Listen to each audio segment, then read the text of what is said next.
এবার আমি এখানে বসে পুরো সিনেমাটা দেখব। কেন গেছিলিস রে? কেউ না, মুখ ঘুরিয়ে নিলে হবে না।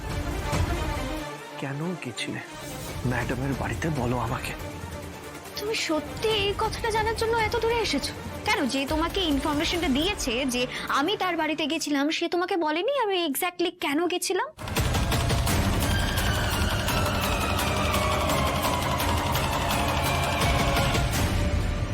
আমি জানি শ্রী, তুমি ম্যাডামকে পছন্দ করো না, অনেক রাগ তোমার ওনার উপর।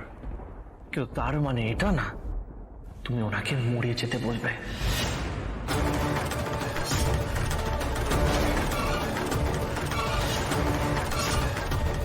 এসব কি আজে বাজে বলছো তুমি? আমি কাউকে মরে যেতে বলিনি। তার মানে তুমি বলতে চাইছো ম্যাডাম মিথ্যে কথা বলছেন, তাই তো? হ্যাঁ, উনি যদি এই কথাটা বলে থাকেন তাহলে সম্পূর্ণ মিথ্যে বলছেন উনি।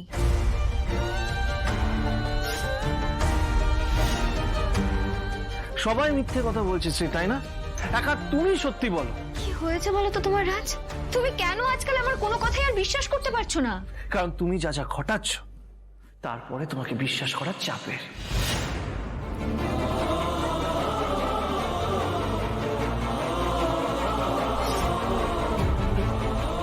দেখো রাজ, আমি জানি না, আমি সত্যিই জানি না তোমার ওর সম্পর্কে কি ধারণা রয়েছে, কিন্তু ও অন্যান্য মিথ্যে কথার মতোই না এটাও তোমাকে মিথ্যেই বলেছে। আমি ওকে এরকম কিছু বলিনি। তোমার ম্যাডামের সাথে কি কথা হয়েছে শ্রী, সেটা আমাকে বলো। ব্যাস, কেন গেছিলে তুমি ওনার বাড়িতে? তুমি কি আমাকে চেস করছো এখানে এসে? যদি করেই থাকো তাহলে শুনে রাখো, ও যা করছে না বড্ড বাড়াবাড়ি করছে। এনিওয়ে রাজ, এই ব্যাপারে আলোচনা করার জন্য এটা সঠিক জায়গা নয়। আমরা বাড়ি গিয়ে কথা বলি। না, আমি যাবো না শ্রী। রাজ, আমার কথাটা শোনো, বাড়ি যাও, সাবধানে যাও বাড়ি। না শ্রী, না, আমি এতক্ষণ অপেক্ষা করতে পারবো না। বাড়াবাড়ি তুমি করছো, আর এটা জানার জন্যই আমি এত দূরে তোমার অফিসে আসলাম। জবাব দাও আমাকে, তুমি কেন গেছিলে? আমার এক্ষুনি উত্তর চাই। উত্তর চাই তোমার? উত্তর চাই না? আর তোমার বউকে যে দিনের পর দিন অপমান করছে তার উত্তর কে দেবে রাজ? বলো আমাকে, তার উত্তর কে দেবে? হিংসে, হিংসে হচ্ছে তোমার শ্রী, তাই না? জেলাস তুমি, তাই তো? সব বুঝতে পারছি। ছি ছি ছি ছি শ্রী, তোমার এত ছোট মন আমি ভাবতেও পারিনি। আমি ভালো পারফর্ম করছি বলে আমাকে গাড়ি দিয়েছেন, ভালো পোজ দিয়েছেন। মায়ের শরীর খারাপের সময় উনি আমাদের পাশে দাঁড়িয়েছে। মায়ের যাতে কষ্ট না হয় তাই মায়ের জন্য খাবার পাঠিয়েছে। আর এইসব দিকে তোমার আসল রূপ বেরিয়ে গেল।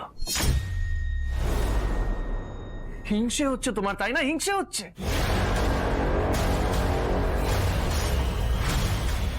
তুমি কি বলছো রাজ? অফিসের বস রাজের জন্য এত কিছু করেছে, ব্যাপারটা তো মোটেই সহজ লাগছে না।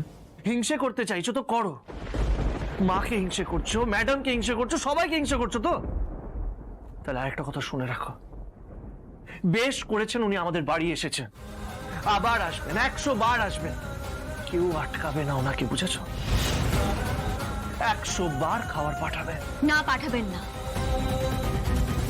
উনি আমাদের বাড়িতে খাবার পাঠাবেন না রাজ। অন্যায় করেছো তুমি স্ত্রী, বাড়িতে ওনাকে অপমান করেছো, আর এখনো তুমি ওনাকে একটা সরিও বলো। আমি কোনো অন্যায় করিনি রাজ। করেছো শ্রী, অন্যায় তুমি করেছো।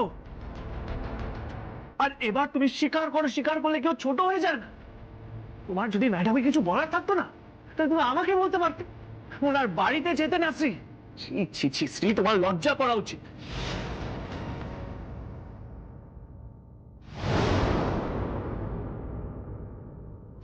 আমার নয় রাজ, লজ্জা তো তোমার করা উচিত। বাড়িতে নিজের স্ত্রী থাকা সত্ত্বেও তুমি বাইরের লোককে বলছো মায়ের জন্য খাবার পাঠাতে। তোমার একবারের জন্য মনে হয়নি যে স্ত্রীকে জানানো উচিত? আমার পারমিশন নেওয়ার দরকার পর্যন্ত মনে হয়নি তোমার? তোমার কি মনে হয় এতে তোমার বউয়ের সম্মান নষ্ট হয়নি বলে তোমার মনে হয়েছে কি? আমি আমার মাকে নিয়ে কি ডিসিশন নেব সেটা কি তোমাকে জানিয়ে নেব? তুমি এতটা বদলে গেছো রাজ। রাজ, তুমি বুঝতে পারছো না, ও তোমাকে ট্র্যাপে ফেলছে। ও তোমাকে আমার থেকে কেড়ে নিতে চাইছে রাজ। বাহ, এ তোমার অর্ধেক কাজ ছেড়ে ফেলেছে দেখছি। ওদের মাঝখানে থার্ড পার্সন এসে উপস্থিত হয়েছে। এটাই তো আমি চাইছিলাম রাজ। সতীশ, লোহা গরম আছে, হাতুড়ি মেরে দাও। আমি তো ঠিক এমনটাই চেয়েছিলাম রাজ। এবার আমি তোমার থেকে শ্রীকে চিরদিনের মতো কেড়ে নেব রাজ, যেভাবে তুমি আমার থেকে শ্রীকে কেড়ে নিয়েছিলে। এই কেড়ে নেওয়ার কথাটা ছাড়ো, এইসব ভুলভাল কথা বলে কোনো লাভ নেই শ্রী। এখন কি হতে পারতো তুমি জানো? আমার চাকরি চলে যেতে পারতো, তখন কি হতো? ও, আচ্ছা,